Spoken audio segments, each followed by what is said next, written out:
अस्सलाम वालेकुम everyone, hope so कि आप सब ठीक होंगे। तो ड्रामा बरज़क की थर्ड एपिसोड आ चुकी हुई है। स्टोरी काफ़ी कॉम्प्लिकेटेड है, अभी भी काफ़ी लोगों को समझ नहीं आ रहा और कुछ को बहुत अच्छी तरह समझ आ रहा है। लोग इसकी तारीफ़ भी कर रहे हैं और कुछ इस स्टोरी से खुश नहीं है, उन्हें इसकी समझ नहीं आ रही। अंदर कुछ ऐसे सीन्स भी हैं जो लोगों को काबिले इतराज़ लग रहे हैं। तो जिनको इस स्टोरी की समझ आ रही है वो तो इस ड्रामा को एंजॉय कर रहे हैं, लेकिन जिनको नहीं आ रही और फिर भी वो देख रहे हैं तो आई थिंक वो इसी वजह से देख रहे हैं। शायद उन्हें सनम और फवाद एज अ कपल बहुत पसंद है। यहाँ तो खैर वो बहन भाई हैं, लेकिन वो शायद इन्हीं दोनों की वजह से देख रहे हैं। तो अब हम बढ़ते हैं कमेंट्स की तरफ और देखते हैं अब लोग क्या कह रहे हैं। तो जो फर्स्ट कमेंट है वो है, I do not understand why our people can't understand imagination and art. Bro, it's pure art. If only more of these masterpieces would on our TV channels rather than typical stories, this is the breaking stereotypes, being beyond typical. तो ये बात तो हम पहले ही कर चुके हैं कि इस ड्रामा का जो असल रियलिटी है, असल ज़िंदगी है, उसके साथ कोई लेना देना नहीं है। इसको आप एज अ फैंटेसी स्टोरी देखें, इमेजिनेशन। और जो लोग इस ड्रामा को अपनी रियल लाइफ के साथ कंपेयर कर रहे हैं वो तो बहुत ही एक फजूल सी बात है। फिर है, I am in awe of mister Fawad's acting, the guy playing Saifullah, portraying emotions like guilt, grief and shame all at the same time is not easy, especially when your character have very less dialogue, but he has done mind-blowing job. हाँ, सैफुल्ला की acting को वाकई लोग बहुत ज़्यादा पसंद कर रहे हैं, लेकिन स्टोरी में कुछ सीन्स ऐसे हैं जो लोगों को काबिले इतराज़ लगे। अदरवाइज सैफुल्ला की एक्टिंग वाकई में बहुत कमाल की है।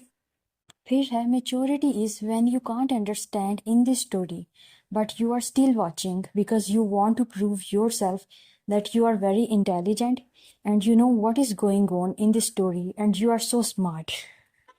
एक्चुअली बात यही है, मतलब कुछ तो ये कि लोगों ने तारीफ इतनी ज़्यादा इस ड्रामा की कर दी है कि अब हर कोई इस स्टोरी को समझने की कोशिश कर रहा है, लेकिन स्टोरी थोड़ी कॉम्प्लिकेटेड सी है।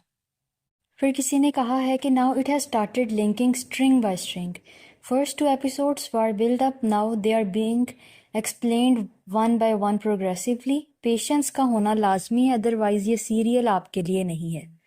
एग्जैक्टली एक ही एपिसोड देखकर आप सारी स्टोरी का पता नहीं लगा सकते, आपको हर एपिसोड देखनी पड़ेगी ये स्टोरी जानने के लिए। Then O M G, it's mind blowing, it's beyond the level of seeing David Cameron movies, it's par excellence and tell us the truth that we belong to both worlds. इसमें भी story को reality के साथ जोड़ा जा रहा है, लेकिन मैं फिर कहूँगी कि वो एक स्टोरी है, ड्रामा है, उसको ड्रामे के तौर पर ही लें। इसको आप अपने रियल वर्ल्ड या रियलिटी से ना जोड़ें। फिर किसी ने कहा है, brilliant, I still can't believe this is Pakistani show, script, director, almost all actors, one producer, music etcetera, understanding that it is a project of Zee Zindagi. हाँ, ये तो सबको पता चल ही गया होगा कि ये इंडिया और पाकिस्तान के दरमियान कोलैबोरेशन से बना है। फिर है, Hollywood level production and direction, what a wonderful story, will not appeal to those who love watching mother-in-law and daughter-in-law fights. Such season ups will be sent in Hollywood. This season should have been on Netflix. हाँ, ये सास बहू के ड्रामों से थोड़ा ऊपर की story है, इसीलिए तो लोगों को समझ नहीं आ रही। अदरवाइज अगर ये उसी तरह की होती तो फिर तो क्या ही कहने। Then every episode of this show takes me out of this world within my own imagination. It's so grand how the storyline is playing with the people's imagination. It literally takes me a few minutes to come back to reality after watching each episode. I get so lost and out of words and just sit there thinking, mind boggling. इस comment से मुझे पता चल रहा है कि ये बंदा बहुत स्ट्रॉन्ग इमेजिनेशन वाला है, क्योंकि अदरवाइज अभी तक लोगों को स्टोरी की ही समझ नहीं आ रही, तो इमेजिनेशन में क्या जाना है। फिर है, this is for literature students, they will enjoy it, loving to see Salman Shahid holding the whole plot on his shoulders, giving King Lear vibes. ये मेरा भी यही पॉइंट ऑफ व्यू है कि जो लिटरेचर के स्टूडेंट्स हैं ना, उन्हें ये ड्रामा बहुत इजीली समझ आ जाएगा। क्योंकि मुझे लगता है कि लिटरेचर और आर्ट्स वालों की जो इमेजिनेशन होती है ना वो बहुत ज़्यादा स्ट्रॉन्ग और वास्ट होती है, तो वो इस ड्रामा को इजीली एब्जॉर्ब कर सकते हैं। Then it's like the other side of Riem. People criticizing this will go see Hollywood movies and praise them, but not content made in Asia. Such hypocrites. देखो जब लोग हॉलीवुड मूवीज देखते हैं ना तो दे नो कि they are non Muslims, तो वहाँ सब कुछ हो सकता है। लेकिन जब एक मुस्लिम इस तरह के मूवीज या ड्रामास बनाते हैं और उनमें कोई इस तरह का सीन आ जाए जो कि उन्हें गैर इखलाकी या उस तरह का हो, तो फिर वो इजीली एब्जॉर्ब नहीं होता, तो इस वजह से फिर लोग क्रिटिसाइज करते हैं। फिर है you all this is fantasy not religion, please stop mixing the two and watch it as a fiction. Actually बात ये है कि जिनको इस ड्रामा की समझ आ रही है और जो इसको एज अ फिक्शन ले रहे हैं वो तो एंजॉय कर रहे हैं। फिर है this drama is full of suspense, you can't guess what is going to happen next, it's amazing. सही बात है, मज़ा वाकई में सस्पेंस और थ्रिल का आता है जो कि इस ड्रामा में है। सस्पेंस तो बहुत है।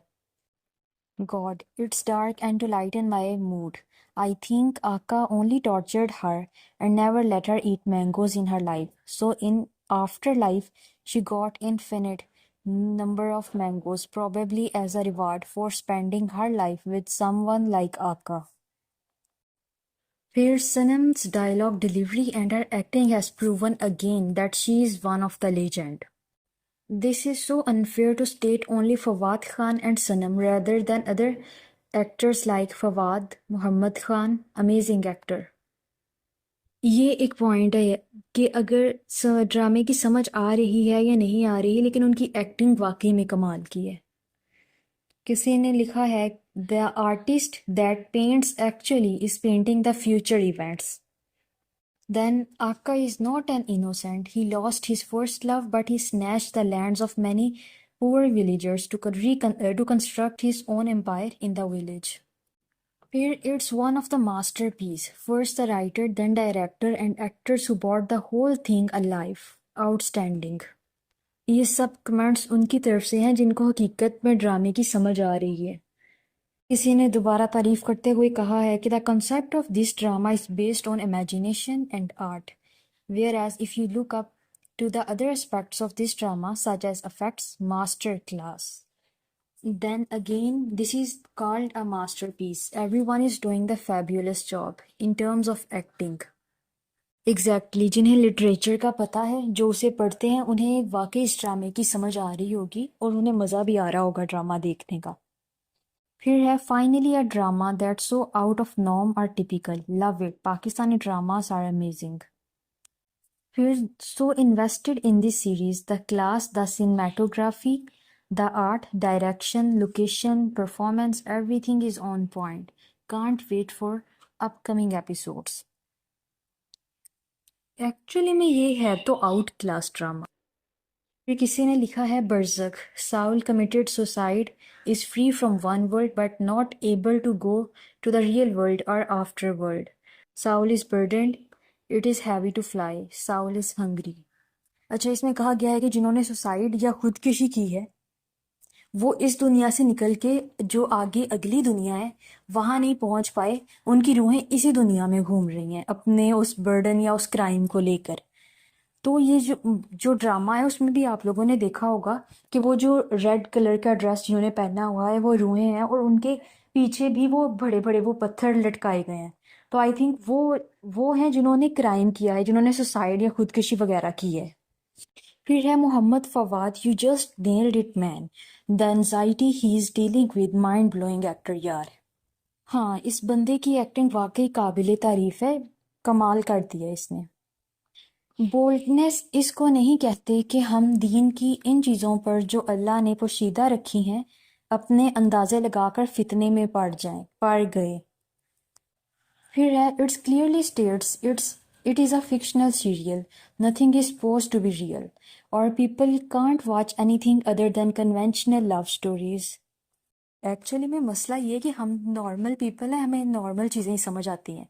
ये इमेजिनेशन को उठाकर बहुत ही ऊपर ले गए हैं जिसकी लोगों को समझ नहीं आ रही।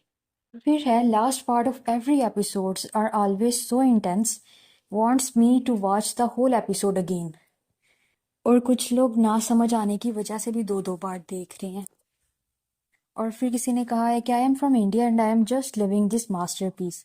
Pakistan has created but the irony is some Pakistani who were appreciating this masterpiece in the first episode and saying it can give tough competition to series on Netflix are only criticizing it lol why cause it shows a guy who loves other guys. This show didn't even show any vulgarity and stuff. Still, ठीक है, कुछ लोगों को वो scenes काबिले इतराज़ लगे, कुछ को नहीं लगे। बकौल कुछ के अभी तो कुछ हुआ भी नहीं तो फिर वल्गैरिटी कहाँ से आ गई। हर एक की अपनी अपनी सोच है। फिर किसी ने लिखा है कि the drama is an abstract representation of women sufferings and societal injustice. वैसे देखा जाए तो पाकिस्तानी हर ड्रामा ही जो वुमेन सफ़र कर रही होती है उसके बारे में बता रहा होता है। इधर वो बीवी हो, बहन हो, माँ हो, जो मर्जी हो, लेकिन वो दिखा रहे होते हैं। फिर है definitely an abstract story that is not easiest to grasp in saying that the visuals and intrigue values glues you to the screen. I have not seen such gorgeous cinematography by Pakistani crew before. Absolutely breathtaking. It's like moving art. Exactly मतलब story अगर किसी को समझ आ रही है या नहीं आ रही, लेकिन जो इसकी सिनेमेटोग्राफी है, जो विजुअल्स हैं, वो बहुत खूबसूरत हैं। और इन्होंने जिस तरह नॉर्दर्न एरियाज को हाईलाइट किया है, बहुत अच्छा लगा है ये देखकर। Then oh my god what a thrill, I never expected such like this in Barzakh. I really enjoy typical romantic Pakistani drama, but I also like these types, and this is just beyond description. Just waiting for the third episode. वो आ चुकी हुई है और वही episode तो लोगों को काबिले इतरास लगी है। देन इतनी इंग्लिश के लिए सारा फ्लो, सारा कंसंट्रेशन ख़राब कर देती है कहानी का। हाँ, हम ना इंडियंस ना पाकिस्तानी अंग्रेज़ों से आज़ाद हो गए, पर अंग्रेजी से होना ही नहीं चाहते। मेरे ख्याल में कि इन्होंने फर्स्ट एपिसोड में दिखा दिया था कि बंदा बाहर चला गया था वो, और उसने बाहर जाके कमाना स्टार्ट किया, फिर शादी हुई, बच्चे हुए, तो बच्चे ऑब्वियसली बाहर हुए। तो फिर थोड़ा सा उस कल्चर को भी तो हाईलाइट करना था ना, जहाँ उसने ज़िंदगी के इतने साल गुजारे। और फिर why this Barzakh hypnotising my mind I don't know. Last night I watch 2 episodes and couldn't sleep। फिर है if you don't like it then don't watch it. This series is not for conservative and illiterate audience. This is pure art, and those who are complaining about LGBTQ, I suggest them to look around in your society. You will find many gays and lesbians, so don't close your eyes like a pigeon and imagine everything is perfect in your society. Get a life and let us enjoy the series. ठीक है कि society में ऐसा हो रहा है, फरिश्ते नहीं सब बैठे हुए यहाँ पर कि इतने नेक परहेजगार हैं, लेकिन पॉइंट ये है कि फॉर एग्जांपल अगर किसी ने कोई जुर्म किया है, कोई चोरी की है, मीडिया में उसको बता दिया जाता है, तो दूसरे करने वालों को ये होता है कि जब इसको कोई सज़ा नहीं मिले तो हमें कोई क्या कह देगा। इसी तरह अगर एक चीज़, एक जुर्म या एक गुनाह को आप खुल के दिखा रहे हैं, तो फिर करने वाला भी यही सोचेगा, जब इसको इतना नॉर्मलाइज कर लिया तो फिर वो जो थोड़ा सा डर बाकी रह जाता है ना, वो भी ख़त्म हो जाता है। ये मेरा पॉइंट ऑफ व्यू है। फिर है सनम इज़ राइट, कोई मरता नहीं है, बस एक जहाँ से दूसरे जहाँ चला जाता है। पहले इस दुनिया में होता है, फिर बरज़ख में, फिर उस जहाँ में, यानी रोज़े महशर। फिर है what a art, what a direction, what a story, everything on point, just amazing. We should appreciate this kind of stories more and more. Just love for this series. फिर है बहुत ही कॉम्प्लिकेटेड स्लो स्टोरी है इस ड्रामे की, जो mysterious story है, पर इतनी ज़्यादा एक्साइटमेंट नहीं है इस स्टोरी में। कहानी थ्रिल और सस्पेंस क्रिएट नहीं कर पाई। 5 out of 10 रेट दिया है। मीन्स कि जिन्हें मज़ा आया है उन्हें बेहद ही आ गया है, और जिन्हें नहीं आया उन्हें बिल्कुल ही नहीं आया। दरमियान वाला कोई सीन नहीं है। I am surprised in a good way. This is too deep, meaningful and not for usual love story audiences. अच्छा, अब जो ये इस तरह के कमेंट्स होते हैं ना कि ये नॉर्मल लोगों को, या ये लव स्टोरीज की तरह नहीं है, इस तरह के कमेंट्स देख के जिनको नहीं समझ आई होती वो दोबारा देखने पे मजबूर हो जाते हैं, बट ठीक है, हर एक का टेस्ट डिफरेंट होता है। Then, unique concept, superb direction, brilliant actors. Even I can't believe this is Pakistani drama. It's next level drama. Very interesting. Then, unbelievable, really unbelievable. Wow, brave decision. Appreciated, बहुत अलग. इस बारे में सोचना, लिखना और सबसे बढ़कर इसे पर्दाए स्क्रीन पे ऐसे दिखाना. Wow, no words. किसी ने लिखा है कि आसिम अब्बासी हर एपिसोड के हमारी अंडरस्टैंडिंग वाले पैरा पढ़ के हंसते होंगे। इतने ध्यान से देखना पड़ रहा है एवरी एपिसोड जैसे एग्ज़ाम देना हो इसका। और फिर उन लोगों को 10 तोपों की सलामी जो एक एक एपिसोड को 2-2 3-3 मरतबा देख रहे हैं। A little mental and a whole lot of intrigue. Kudos to the team for trying out something new when everyone is doing the same thing here in India or in Pak too.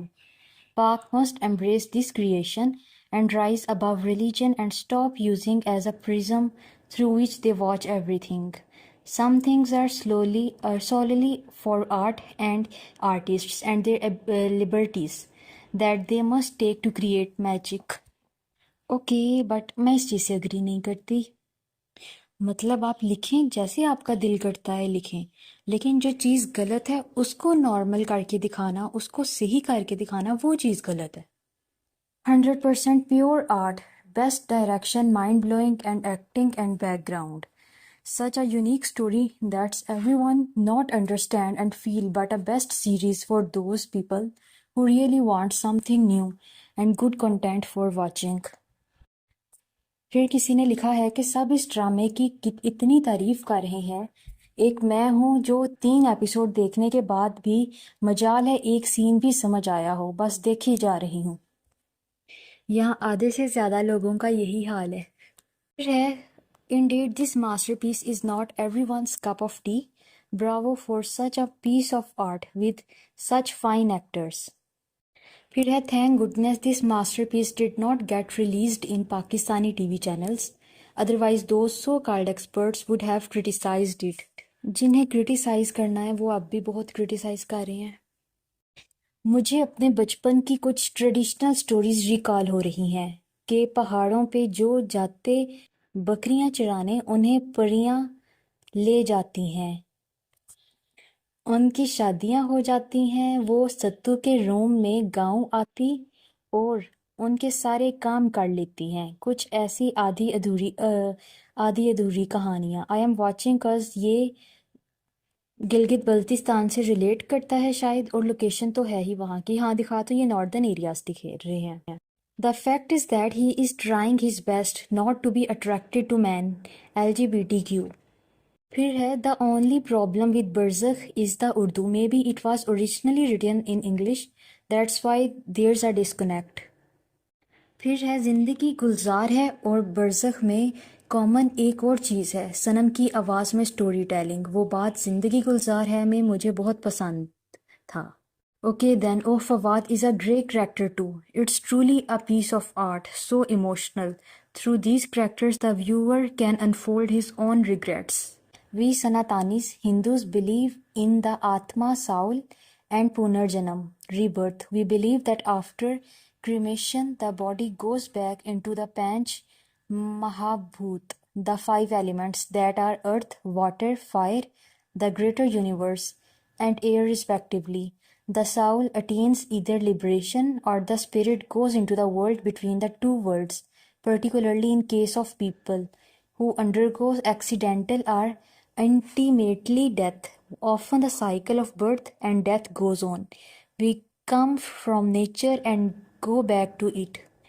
तो Hindu religion के मुताबिक मतलब कि इंसान nature से आया है और उसने उसी में चले जाना है, और 5 एलिमेंट्स हैं that are earth, water, fire और ग्रेटर यूनिवर्स, वैक्यूम और एयर, जिनमें मरने के बाद इंसान की जो बॉडी है वो कन्वर्ट हो जाती है, और साउल अगर तो एक्सीडेंटल डेथ नहीं हुई तो वो अगले जहाँ चले जाएगी, अदरवाइज़ वो 2 जहानों के दरमियान जहाँ में फंसी रहेगी अगर कोई एक्सीडेंटल डेथ हो जाती है या सुसाइड. फिर कहा गया है people who have a problem with this series Why the heck you are even here? Why don't you leave? Nobody forced you to watch this series. Let people like us watch it in peace. If you can't appreciate cause your little brain cells don't have the capacity to absorb such a complex story, then get a life. I am glad the makers decided to release this on Indian OTT platform because they knew it before that Pakistani audience don't have majority to handle such storyline. इस पूरे comment का मतलब है कि जियो और जीने दो, जो देखना चाहते हैं उन्हें देखने दो, इतना क्रिटिसाइज़ मत करो। लेकिन मैंने इतने कमेंट्स पढ़े हैं, ज़्यादा तारीफ़ में ही लिखे गए हैं, बहुत कम है जिन्होंने क्रिटिसाइज़ किया है, तो थोड़ा हक उन्हें भी दो क्रिटिसाइज़ करने का। फिर है a masterpiece indeed. If people know the concept of time travel they might understand this episode, और if someone has watched the Dark season it's easy for them to get how she entered into the upside down. फिर है the book Mehtab gave to the Jafar was geometry shape of Kabbalah magic. What? ये मैंने गौर नहीं किया, मैं दोबारा देखूंगी।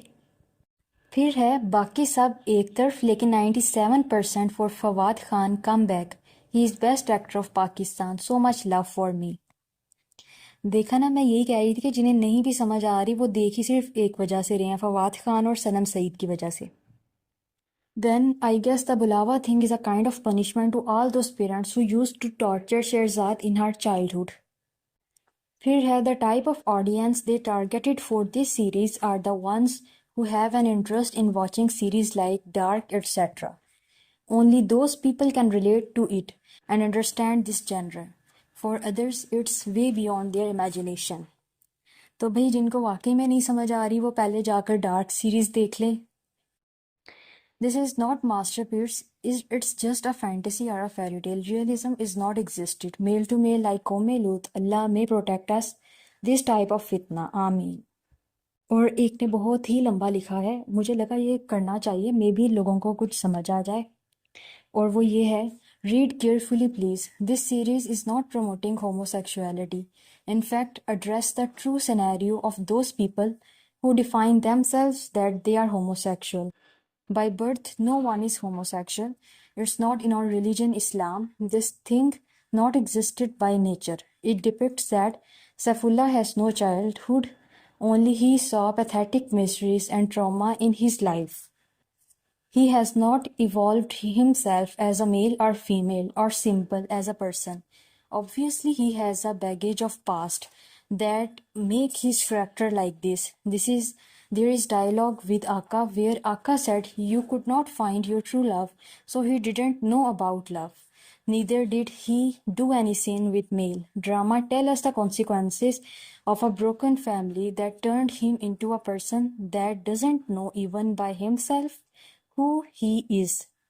Plus, he did crime by killing her mother, and his hands has proof. So he did not either have hormonal feelings towards man and female both. He is full of Pandora box with shattered soul. On right time, if counseling was done by both of his parents, he would not even 1% be turned like that. He would know that it's wrong to even think like this. In episode 3, it clearly sees that Saifullah denied the case of that Italian guy and stood up and surrounded himself again in a loop of his past burden or baggage. He is just misguided soul, nothing else. Not homosexual, yes, Italian guy maybe. He is not Muslim, but Saifullah just not know the right path. He is not confident like his sister Sherzad or brother Fawad. He is prison of his own crime. Rest, both are not sure this way because they never committed any crime. Please like if anyone understands my point of view.